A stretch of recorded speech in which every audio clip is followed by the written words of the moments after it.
Hello friends, आज हम लोग मराठी सुलभ भारती इयत्ता 8वीं का लेसन नंबर 8 गिरियारोहणाचा अनुभव यानी माउंटेनियरिंग का एक्सपीरियंस, इसका एक्सप्लेनेशन स्टडी करेंगे। इसके ऑथर है रमेश महाले। तो इस लेसन में क्या है, गंगोत्री येथे गिर्यारोहणासाठी गेलेले विद्यार्थी तेथे उद्भवलेल्या ढगफुटीच्या आणि भूस्खलनाच्या आपत्तीत यात्रेकरूंना मदत करून माणुसकीचे दर्शन कसे घडवतात याचा वस्तुपाठ या पाठात पाहायला मिळतो। तो गिर्यारोहण यानी माउंटेनियरिंग के लिए कुछ स्टूडेंट्स गंगोत्री यहाँ गए थे, तो वहां पर कुछ नेचुरल डिजास्टर हो गया। ढग फूटी यानी क्लाउड बर्स्ट, क्लाउड फट के बहुत सारी बारिश हो जाती है एक साथ, और उसके वजह से भूस्खलन यानी लैंडस्लाइड हो गई थी वहां पर। तो वहां पर उन्होंने लोगों का कैसे मदद किया, इसका एक बहुत ही इंसानियत वाला डिस्क्रिप्शन इस लेसन में हमको देखने मिलता है। प्रस्तुत पाठ किशोर दिवाळी अंक 2014 मधून घेतला आहे। तो ये लेसन किशोर, ये एक मैगजीन है मराठी की, उसका दिवाली का जो एडिशन था 2014 का, उसमें से लिया गया है। तो हम लोग स्टार्ट करते हैं। शाळेला सुट्टी लागणार होती, स्कूल को छुट्टी होने वाली थी। ईशान विचार करत होता कि ही सुट्टी कशी घालवायची। ईशान ये सोच रहा था कि ये छुट्टी कैसे गुजारना चाहिए। वीडियो गेम खेळून त्याला कंटाळा आला होता। वीडियो गेम खेल खेलकर उसको कंटाळा गया था। मित्रांबरोबर रोज क्रिकेट, फुटबॉल आणि बैडमिंटन ही खेळता येऊ शकणार होते। तो दोस्तों के साथ रोज क्रिकेट, फुटबॉल और बैडमिंटन ये खेल सकता था। शिवाय त्याच रोमांचक कथा वाचण्यात त्याला विशेष गोडी नव्हती, और वही रोमांचक कथा एडवेंचर स्टोरीज पढ़ने में भी उसको कोई खास दिलचस्पी नहीं थी, यानी ये सारी चीजें वो नहीं करना चाहता था। ईशान विचार करू लागला, ईशान सोचने लगा, यावेळी सुट्टीमध्ये काहीतरी नवीन करावे। इस बार छुट्टी में कुछ नया करना चाहिए। काहीतरी असे केले पाहिजे कि सर्व कंटाळा नाहीसा होईल। कुछ तो भी ऐसा करना चाहिए कि सारा कंटाळा, सारी सुस्ती खत्म हो जाना चाहिए। परंतु बराच विचार करूनही त्याला सुट्टी घालवण्याचा योग्य पर्याय सापडत नव्हता।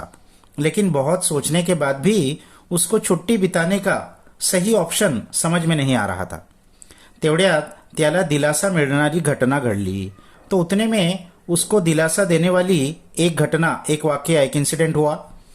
त्याला उत्तर काशीच्या गिर्यारोहण संस्थेकडून आपल्या कॉम्प्युटरवर एक ईमेल प्राप्त झाला।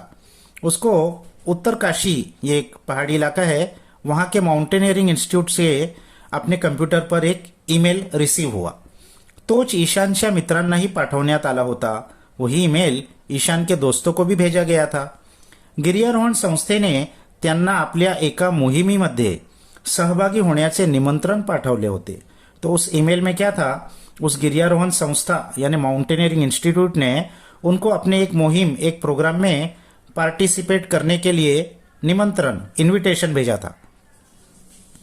वास्तविक ईशानला गिर्यारोहणाचा विशेष छंद होता। अब ईशान का कुछ बैकग्राउंड बता रहे हैं कि ईशान को माउंटेनियरिंग का बहुत खास छंद था, उसकी हॉबी थी। गिर्यारोहण आता त्याचा छंद राहिला नव्हता, तर त्याला वेड लागले होते। तो गिर्यारोहण, माउंटेनियरिंग अब उसकी सिर्फ हॉबी ही नहीं रह गई थी, बल्कि उसको वेड लग गया था, यानी क्रेजी हो गया था उसके बारे में। त्याने आपल्या शहरातील एका प्रसिद्ध गिर्यारोहण संस्थेत आधीच प्रवेश घेतला होता। उसने अपने शहर के एक फेमस माउंटेनियरिंग इंस्टीट्यूट में पहले ही एडमिशन लिया था, आणि उत्कृष्ट प्रशिक्षणातून त्याला गिर्यारोहणातील बऱ्याच बारीक सारीक गोष्टी समजल्या होत्या। और उत्कृष्ट प्रशिक्षण, बहुत बेस्ट ट्रेनिंग के जरिए से उसको गिर्यारोहण की बहुत बारीक सारीक चीज, छोटी छोटी चीजें भी अच्छे से समझ में आ गई थी। त्याचे अनेक मित्रही याच संस्थेत गिर्यारोहण शिकत होते। उसके बहुत सारे दोस्त भी इसी ऑर्गेनाइजेशन में गिर्यारोहण, माउंटेनियरिंग सीख रहे थे, आणि त्यांनी ईशान बरोबर पहाड़ावर अनेक प्रशिक्षण कार्यक्रमांत भाग घेतला होता। और उन्होंने ईशान के साथ पहाड़ों पर प्रशिक्षण कार्यक्रम, ट्रेनिंग प्रोग्राम्स में भी पार्टिसिपेट किया था। गिर्यारोहणाचा अनुभव खरोखर रोमांचक होता।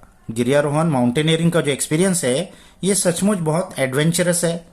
आकाशाला स्पर्श करणारे उंच पहाड़, क्या क्या देखने मिलता है, आसमान को छूते हुए ऊंचे ऊंचे पहाड़, विशाल काय खड़क, बहुत बड़े बड़े पत्थर, हिरव्यागार घाटी, हरीभरी घाटी व्हॅलीज आणि वेगाने वाहणाऱ्या स्वच्छ पाण्याच्या पहाड़ी नदियां और बहुत स्पीड से बहने वाली एकदम साफ पानी की पहाड़ी नदियां ईशान आणि त्याच्या साथीदारांना साथ घालत होत्या. ये सारी नेचुरल चीजें उनको ऐसा लग रहा था कि उनको साथ दे रहे, उनको आवाज दे रहे, उनको बुला रहे हैं अपने तरफ.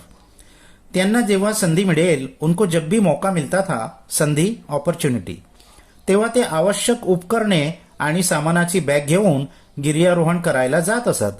तो उस वक्त वो नेसेसरी उपकरणे, इक्विपमेंट्स और सामान की बैग लेकर गिर्यारोहण करने के लिए जाते थे. उत्तर काशीच्या गिर्यारोहण संस्थेचा संदेश वाचल्यावर ईशान फारच खुश झाला.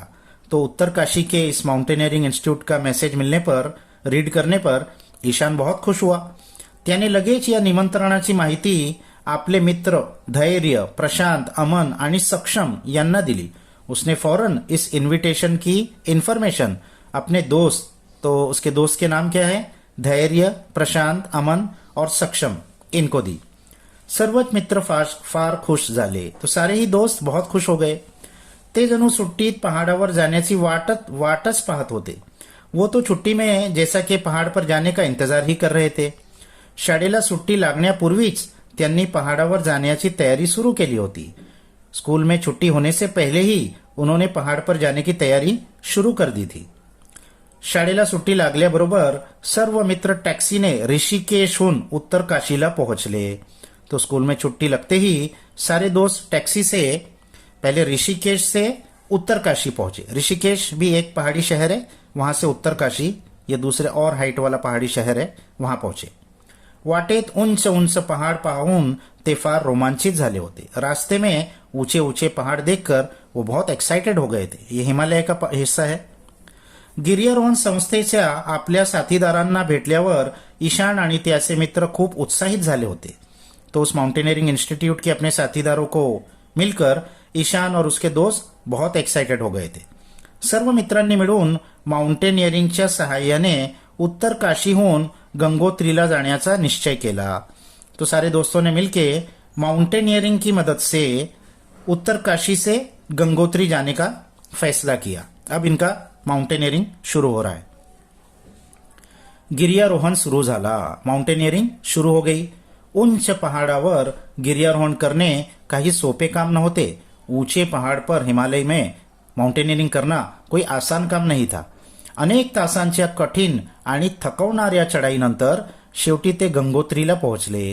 तो कई घंटों की थका देने वाली चढ़ाई करते हुए एट लास्ट वो गंगोत्री पहुंच गए. ईशान आणि त्याचे साथीदार गंगोत्रीला पोहोचल्यामुळे फार उत्साहित झाले होते. ईशान और उसके साथीदार गंगोत्री पहुंचकर बहुत एक्साइटेड हो गए थे. ते आपला सर्व थकवा विसरून गेले होते और वो अपनी सारी थकान भूल गए थे. परंतु गंगोत्रीला पोहोचल्यानंतर त्यांनी जे पाहिले, लेकिन गंगोत्री पहुंचने पर उन्होंने जो देखा ते काळजाला घड पाडणारे दृश्य होते. वो कलेजा हिला देने वाला दृश्य था. पहाडामधून आलेले ढग अकस्मात फुटले आणि गंगोत्रीवर भीषण हाहाकार माजला होता. पहाड़ों से आने वाले बादल अचानक फट गए थे और गंगोत्री में भीषण हाहाकार यानी बहुत बड़ा डिजास्टर हो गया था, हादसा हो गया था. पाण्याच्या धोकादायक प्रवाहामुळे मंदिर परिसरच नव्हे तर दुकाने, हॉटेल्स आणि धर्मशाळा उद्ध्वस्त करून टाकल्या होत्या. पानी के डेंजरस फ्लो ने बहुत स्पीड से पानी बह रहा था. तो उससे सिर्फ मंदिर परिसर ही नहीं बल्कि दुकानें, होटेल्स और धर्मशाळा भी पूरी तरीके से उद्ध्वस्त, डॅमेज हो गए थे. बरीच घरे आणि गेस्ट हाउस नदीच्या वेगवान प्रवाहाबरोबर वाहून गेले होते. बहुत सारे घर और गेस्ट हाउस नदी के स्पीड फ्लो के साथ बह गए थे. या भीषण तांडवामध्ये बरेच लोग मृत्युमुखी पड़ले होते. इस भीषण तांडव यानी बहुत डेंजरस हादसा, इसके अंदर बहुत सारे लोगों की जानें भी जा चुकी थी. नदी ने रौद्र रूप धारण केला होता. रौद्र रूप ये मुहावरा है, यानी एकदम गुस्से वाला रूप धारण कर लिया था नदी ने. या तांडवात आपल्या आप्तेष्टांना गमावल्यामुळे लोग स्फुंदून रडत होते. इस तांडव में, इस डिजास्टर में अपने आप्तेष्ट या अपने रिलेटिव्स को जिन लोगों ने खो दिया था वो लोग स्फुंदून यानी आवाज से रो रहे थे, चिल्ला चिल्ला के रो रहे थे. भूस्खलन झाल्यामुळे ठिकठिकाणी अनेक तीर्थयात्री अड़कले होते। भूस्खलन यानी लैंडस्लाइड भी हो गई थी। उसके वजह से बहुत सारी जगहों पर तीर्थयात्री जो तीर्थ यात्रा के लिए वहां गए थे वो सब फंस गए थे। ते बिचारे 4 धाम यात्रा करायला निघाले होते। ये सब बेचारे लोग 4 धाम यात्रा के लिए गए थे, परंतु येथे त्यांना सर्वस्व गमवावे लागले होते। लेकिन यहाँ उनको अपना सब कुछ खोना पड़ गया था, जान भी चले गई कितनों की। ईशान आणि त्याच्या साथीदारांनी पहाड़ावर हे सर्व पाहिले। ईशान और उसके साथीदारों ने पहाड़ पर ये सारी चीजें देखी, तेव्हा त्यांच्या अंगावर काटे आले। तो उनके आंग पर काटे आ गए, गुजबम्स आ गए आणि गिर्यारोहणाचा सर्व उत्साहच नाहीसा झाला और गिर्यारोहण से उनको जो एक्साइटमेंट हुआ था वो सब खत्म हो गया। ईशान आणि त्याचे साथीदार ही परिस्थिती मूकपणे पाहू शकत नव्हते। तो ईशान और उसके दोस्त ये परिस्थिति, ये कंडीशन मूकपणे यानी साइलेंटली नहीं देख सकते थे। उनके दिल में आया कि हमको कुछ करना चाहिए। अचानक तेथे भुकेने व्याकुळ झालेल्या एका मुलाने आपल्या वडिलांकडे बिस्किटांची मागणी केलेली ईशानने पाहिले। अचानक वहां भूख से व्याकुळ यानी भूख से बेचैन हो गए एक बच्चे ने अपने वडील, अपने पिताजी से बिस्किट मांगा। ऐसा ईशान ने देखा। वडिलांनी जेव्हा दुकानदाराला बिस्किट पुड्याची किंमत विचारली तेव्हा तो म्हणाला, पिताजी ने जब दुकानदार से बिस्किट के एक पैकेट की कीमत पूछी तो उसने कहा, बिस्किटांचा एक पुडा 100 रुपयांना मिळेल, बिस्किट का एक पैकेट 100 रुपये में मिलेगा आणि पाण्याची बाटली 200 रुपयांना मिळेल और पानी की एक बॉटल 200 रुपये में मिलेगी। दूसरा एक होटल मालिक जेवणाच्या थाळीची किंमत 2000 रुपये वसूल करत होता। दूसरा एक होटल का मालिक जेवण यानी खाने की थाली की कीमत 2000 रुपये वसूल कर रहा था। दुकानदाराची ही मनमानी पाहून ईशान आणि त्याचे साथीदार हैरान झाले होते। दुकानदारों की ये मनमानी देखकर ईशान और उसके साथीदार बहुत हैरान हो गए थे कि ऐसे वक्त में ये लोगों का कैसा फायदा उठा रहे हैं। ते विरोध करत दुकानदाराला म्हणाले, उन्होंने इसका अपोज किया और दुकानदारों से कहा, काका ही तर सरळ लूटमार आहे। अरे काका, ये तो बिल्कुल लूटमार है, ये आप क्या कर रहे हो? 5 रुपयात मिळणाऱ्या बिस्किट पुड्याची किंमत 100 रुपये? अरे 5 रुपये में जो बिस्किट का पैकेट मिलता है उसकी कीमत आप 100 रुपये ले रहे हो आणि 15 रुपयांच्या पाण्याच्या बाटलीची किंमत 200 रुपये और 15 रुपये में जो पानी की बोतल मिलती है उसकी कीमत 200 रुपये आप ले रहे हो। कशी काय असू शकते? कैसा हो सकता है ऐसा? मुलांनो, तुम्ही आपले काम करा। तो उन्होंने कहा, बच्चों तुम अपना काम करो, अपने काम से काम रखो। येथे पहाडावर वस्तू याच भावाने मिळतात। यहाँ पहाड़ों पर चीजें इसी भाव से मिलती है। ज्याला गरज वाटेल तो खरीदी करेल, दुकानदार रागाने म्हणाला। जिसको जरूरत होगी वो खरीदेगा, दुकानदार ने बहुत गुस्से में कहा। ईशान आणि त्याचे साथीदार गप्प बसले। ईशान और उसके साथीदार चुप बैठ गए। त्यांनी अडचणीत सापडलेल्या यात्रेकरूंना मदत केली। उन्होंने फंसे हुए जो यात्रेकरू थे, ट्रैवलर्स थे, उनकी मदद की। क्या क्या मदद की? जखमी यात्रेकरूंवर प्रथमोपचार केले। जो यात्रेकरू इंजर्ड हो गए थे उनके ऊपर प्रथमोपचार, फर्स्ट एड किया। त्यांची मलमपट्टी केली, उनको बँडेज किया आणि औषधे दिली और उनको दवाइयाँ दी। हरवलेल्या यात्रेकरूंचा शोध घेण्यासाठी त्यांनी मदत केली। जो यात्रेकरू गुम हो गए थे उनको ढूंढने के लिए उन्होंने मदत की आणि भुकेल्या मुलांना आपल्या बरोबर आणलेले फळे, बिस्किटे व पाण्याच्या बाटल्या दिल्या और भूखे बच्चों को अपने साथ लाए हुए फ्रूट्स, बिस्किट्स और पानी की बोतलें दी। संध्याकाळ झाली होती, शाम हो गई थी। ईशानला आता खूप भूख लागली होती। ईशान को बहुत भूख लगी थी। इस सब में वो अपना भूल गए थे, अपने आप को लोगों की मदद में लगे थे। त्याच्या साथीदारांनाही भूक लागली होती, उसके दोस्तों को भी भूक लगी थी। त्यांना विश्रांतीची गरज जाणवत होती और उनको विश्रांति, आराम, रेस्ट करने की जरूरत महसूस हो रही थी। एक तो इतना माउंटेनियरिंग उन्होंने किया था, फिर लोगों की मदद की। पहाडाच्या कडेला एक हॉटेल सारखे घर दिसल्यावर ते मोठ्या आशेने घर मालकाकडे गेले आणि म्हणाले। तो पहाड़ के कड़े पर यानी कॉर्नर पर एक होटल के जैसा घर दिखने पर वो बहुत आशा से, उम्मीद से वो घर मालिक के पास गए और उन्होंने कहा, काका आम्हाला खाण्यासाठी थोडे अन्न आणि रात्रभर मुक्काम करण्यासाठी एखादी खोली देऊ शकाल? कि काका हमको खाने के लिए थोड़ा सा खाना और रात गुजारने के लिए कोई एकाद खोली मिल सकती है, आप दे सकते हो? हो, परंतु जेवणासाठी 10,000 आणि खोलीचे भाडे 15,000 रुपये द्यावे लागेल। तो उसने कहा, हाँ, लेकिन खाने के लिए 10,000 और खोली में रहने के लिए भाड़ा 15,000 रुपया देना पड़ेगा। दुकानदार काहीशा रुक्ष स्वरात म्हणाला। दुकानदार ने कुछ उखड़े उखड़े स्वर में कहा। ते ऐकून ईशान म्हणाला, ये सुनकर ईशान ने कहा, परंतु काका, जेवणाची ही किंमत आणि खोलीचे भाडे फार जास्त आहे. ईशान ने कहा, लेकिन काका, खाने की ये कीमत और खोली का ये भाड़ा तो बहुत ज्यादा है. मुला, जीव वाचवण्यासाठी ही किंमत तर काहीच नहीं. अब वो लोग सब फायदा उठा रहे थे. तो उसने कहा कि बच्चे, अपनी जान बचाने के लिए तो ये कीमत कुछ भी नहीं है. जरा विचार कर, थोडा सोचो. जर भूक लागल्यावर तुम्हाला जेवण मिळाले नाही आणि रात्रभर खुल्या आकाशाखाली झोपावे लागले तर तुमचे काय हाल होतील. अगर भूख लगने पर तुमको खाना नहीं मिलेगा और रात भर इस खुले आसमान के नीचे हिमालय पर्वत में ठंडी में सोना पड़ेगा तो तुम्हारा क्या हाल होगा. तेवढ्यात अचानक मोठा आवाज आला. उतने में अचानक एक बहुत बड़ी आवाज आई. ईशान आणि त्याचे साथीदार आपापसात विचार विनिमय करत होते. ईशान और उसके साथीदार आपस में डिस्कशन करने लगे. अचानक पहाड़ावरील एक घर मोठा आवाज होऊन खाली कोसळला. अचानक पहाड़ पे से एक घर एक बहुत बड़ी आवाज के साथ नीचे गिर गया. सर्व जन पडलेल्या घरात दाबले गेले. सारे ही जन उस गिरे हुए घर में दब गए. ईशान आणि त्याचे साथीदार सर्व काही विसरून कामाला लागले. ईशान और उसके दोस्त अब वो अपनी थकान और भूख सब भूल गए और काम पे लग गए. घरात राहणारे लोग देवदारच्या झाडात अडकले होते. उस घर में रहने वाले लोग देवदार के झाड़ में अटक गए थे. ईशानला अशा परिस्थितीशी चांगला अनुभव होता. तो ईशान को ऐसी सिच्युएशन्स का बहुत अच्छा एक्सपिरियंस था. त्याने गिर्यारोहण संस्थेत पहाडावरून खाली पडलेल्या लोकांना बाहेर काढण्याचे खास प्रशिक्षण घेतले होते. उसने माउंटेनियरिंग इंस्टीट्यूट में पहाड़ से नीचे गिरे हुए लोगों को बचाकर निकालने का खास ट्रेनिंग लिया था. तो जाड़ व मजबूत दोराच्या सहाय्याने खाली उतरला. वो एक बहुत मोटे और मजबूत रस्सी की मदद से नीचे उतरा आणि अडकलेल्या त्या सर्वांना बाहेर काढले और फंसे हुए सब लोगों को उसने बाहर निकाला. ईशान व त्याच्या साथीदारांना ती रात्र पहाड़ावर घालवावी लागली.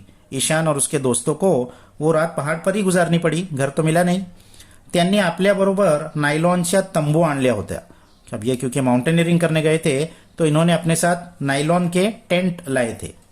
त्या आधुनिक तंबूत त्यांची कोणतीही गैरसोय झाली नाही. अब वो क्योंकि बहुत मॉडर्न लेटेस्ट टेंट थे तो उसके अंदर उनको कोई भी तकलीफ नहीं हुई. ठंडी से भी बच गए. वो बहुत अच्छे तंबू थे. पहाड़ावर झालेल्या या दुर्घटनेची माहिती सेनेला मिळाली.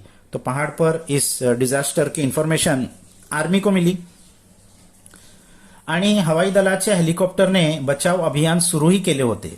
और हवाई दल एयरफोर्स के हेलिकॉप्टर ने बचाव अभियान रेस्क्यू मिशन शुरू भी कर दिया था. सकाळ झाल्यावर ईशानने व त्याच्या मित्रांनी आसपासच्या जंगलातून लाकडे गोळा करून आणली व त्यांना आग लावली. तो सुबह होने पर ईशान और उसके दोस्तों ने आसपास के जंगल से लकड़ियां जमा करके लाई और उनमें आग लगाई. त्यातून खूप धूर झाला. उसमें बहुत सारा धुआं निकला. हा हवाई दलाच्या हेलिकॉप्टरसाठी एक संकेत होता. ये एयरफोर्स के हेलिकॉप्टर्स के लिए एक सिग्नल था. योगायोगाने एक हेलिकॉप्टर धूर पाऊन खाली आले. तो योगायोगाने अच्छे नसीब से एक हेलिकॉप्टर ने उस धुएं को देखा और वो नीचे आया. वो पहाडाच्या वर घिरट्या घालू लागले और पहाड़ के ऊपर चक्कर लगाने लगा. हवाई दलाच्या जवानांनी पहाडावर अडकलेल्या यात्रेकरूंना ईशान व त्याच्या साथीदारांना पाहिले. तो हवाई दल के जवान ने पहाड़ पर अटके हुए उन ट्रैवलर्स को और ईशान को और उसके साथीदारों को देखा. ईशान व त्याच्या साथीदारांनी यात्रेकरूंना हेलिकॉप्टर पर्यंत पोहोचायला हवाई दलाच्या जवानांना मदत केली. तो ईशान और उसके साथीदारों ने उन ट्रैवलर्स को हेलिकॉप्टर तक पहुंचाने में हवाई दल के जवानों की मदद की. हवाई दलाच्या हेलिकॉप्टरने सर्वांना सुरक्षित ठिकाणी पोहोचवले होते. अब एयरफोर्स के हेलिकॉप्टर ने सबको सेफ्टी जगह पर पहुंचा दिया. हवाई दलाच्या अधिकाऱ्यांना जेव्हा ईशान व त्याच्या साथीदारांचे बहादुरीचे कार्य समजले, हवाई दल के ऑफिसर्स को जब ईशान और उसके दोस्तों की बहादुरी के काम समझ में आए तेव्हा त्यांनी सर्वांची प्रशंसा केली. तो उन्होंने सबकी बहुत तारीफ की, अप्रिशिएट किया.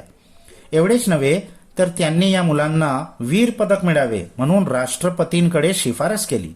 इतना ही नहीं बल्कि इन बच्चों को वीर पदक, ब्रेवरी का मेडल मिलना चाहिए, ऐसा प्रेसिडेंट के पास उन्होंने सिफारिश की.